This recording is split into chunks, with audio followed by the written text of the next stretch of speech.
C'est l'une des pièces essentielles du centre d'accueil. C'est ici que chaque nouveau résident reçoit ses draps et quelques produits d'hygiène.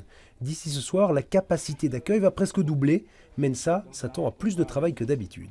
Plus de fils pour avoir des chambres, également pour les besoins, les draps, les serviettes et tout ça. Actuellement, 150 hommes seuls sont accueillis ici. Des profils à risque, comme Victor, touché par une maladie chronique.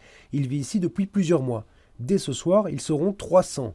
On a ouvert 2 étages supplémentaires dans des chambres comme celle-ci. A priori, aujourd'hui, comme c'est le premier jour, on n'aura pas de refus. À partir du moment où les gens seront au courant qu'on donne plus de place, à mon avis, on va encore refuser des gens parce que malheureusement, il n'y a pas assez de place par rapport à la demande. Donc il y a quand même beaucoup de gens en rue. Un manque de place et donc il faut faire des choix. Priorité est donnée aux gens malades, aux familles, mais en fonction des périodes, tous ne trouvent pas toujours de lit. Il y a toujours des familles qui passent entre les mailles du filet. Il y a des femmes seules qui passent entre les mailles du filet. Ce qui, je peux vous dire, mais les femmes aussi en situation de vulnérabilité.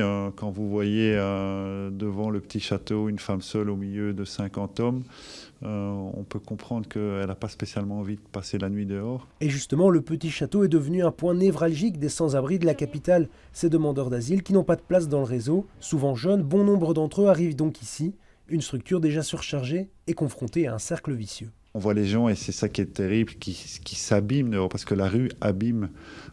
Et donc des gens qui arrivent en bonne santé, en fait, voient leur état se détériorer. Et en fait, le travail d'accompagnement, une fois qu'ils sont hébergés, est d'autant plus important et essentiel. Dès ce soir, 1000 personnes pourront être accueillies, mais selon les estimations du SAMU social, il en faudrait le double pour que plus personne ne dorme dans la rue à Bruxelles.